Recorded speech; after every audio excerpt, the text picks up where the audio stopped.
At the start of Zeta Talk, we introduced the concept of an element of doubt, whereby those unable to deal with the thought of an alien presence could take comfort in denial, a way out of the discomfort that would otherwise cause them to attack those speaking warmly about their visitations, or excitedly about their UFO sightings, or enthusiastically about what this might mean for mankind.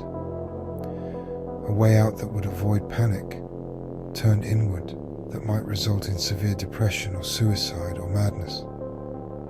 A way out whereby the person, unable to comprehend the Earth being visited by beings from other planets, coming in all shapes and sizes, and with intellects far superior to man, could deny. They would have facts they could cling to, wave about, and declare that all is normal.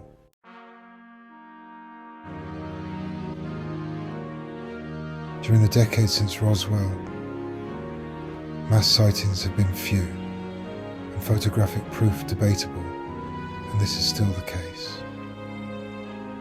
Explanations contrary to the obvious are still floated by the establishment.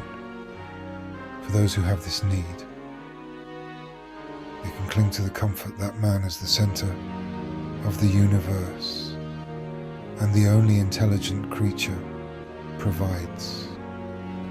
For those strong enough to face the facts, the mass of evidence is overwhelming, and the debunking done by the fearful pathetic.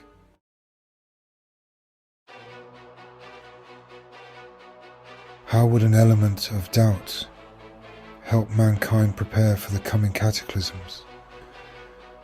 And would such an element of doubt be mandated by the Council of Worlds? Why would it not, given that the options are a mass panic if the Earth changes are undeniable, resulting in the imposition of martial law to control the panic, and the premature slaughter of hundreds of millions by their own governments, as they themselves panic and fear loss of control? How does this differ from the panic among those in control during the last days? What's the difference?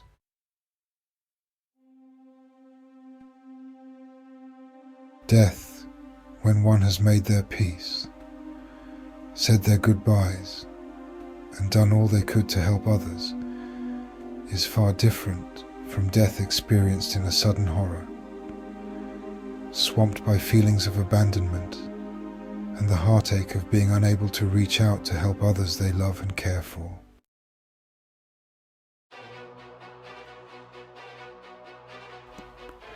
During the months and years when the presence of Planet X has been stoutly denied, despite a second sun dramatically seen by so many, and a moon wildly out of orbit at times, many changes have occurred in the corridors of power around the world.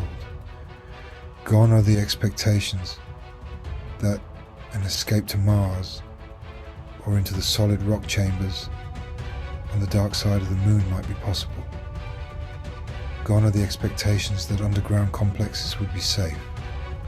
Gone are the expectations that communications via satellites or low frequency ground waves might hold. Increasingly, the establishment understands that their lot is hardly different from the lot of the common man.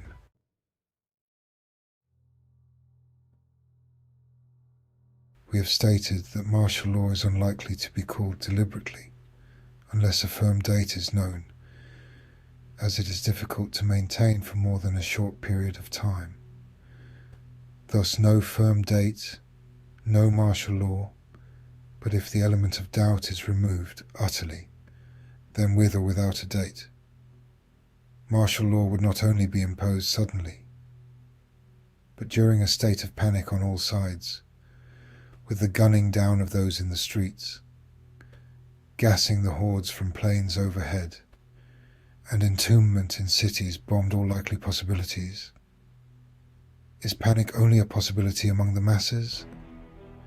Those in power are more prone to panic, as they fear more than the earth changes. They fear losing power and the rage of those who have been lied to. Compare this to the option of maintaining an element of doubt, while the world slowly becomes aware that the Planet X scenario is real, the end times upon them, and prepares. Those who would impose martial law find their ranks deteriorating. The resolve of those they command divided on the matter, and even the possibility of calling such draconian measures reduced because the truth has been leaked increasingly, and the populace already knows about the coming changes.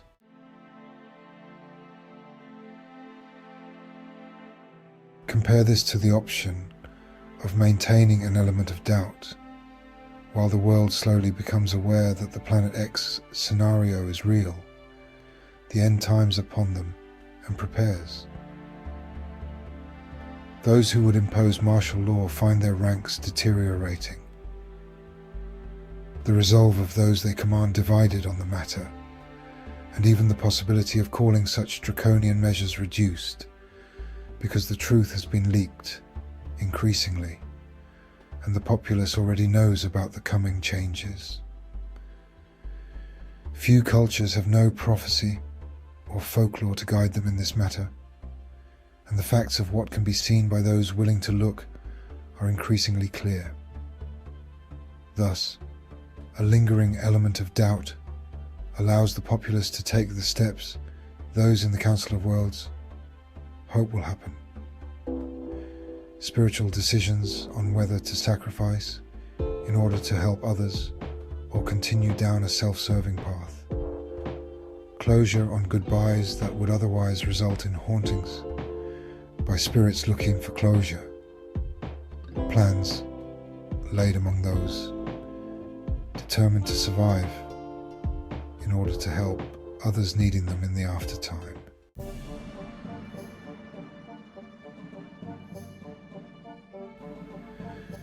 If the Council wants the populace of Earth to have this opportunity, what would it take to avoid the absolute certainty that something was amiss in the heavens and that the establishment is withholding the truth?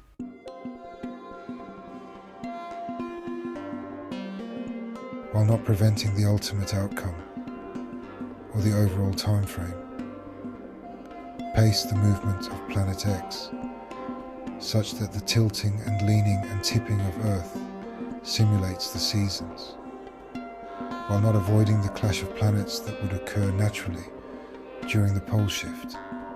Scoot the minor planet Venus, about to simulate a normal orbit of a planet not caught in the cup, while not preventing the polar wobble that has the sun in the wrong place for those observant. Ensure that key dates such as a solstice or equinox have their traditional views. What does this take among those intelligent enough to be able to travel across the universe in a wink, switch densities, control gravity, create blackouts and travel back in time?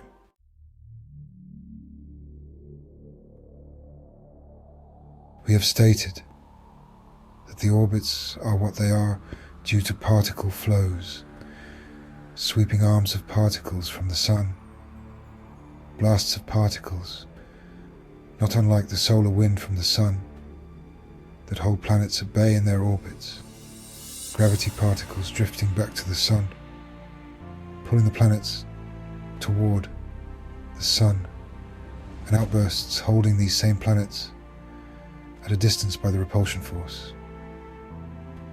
Do you think the Council cannot control particle flows? The magnetism that is causing the Earth wobble? Or cannot bend light to its liking? Think again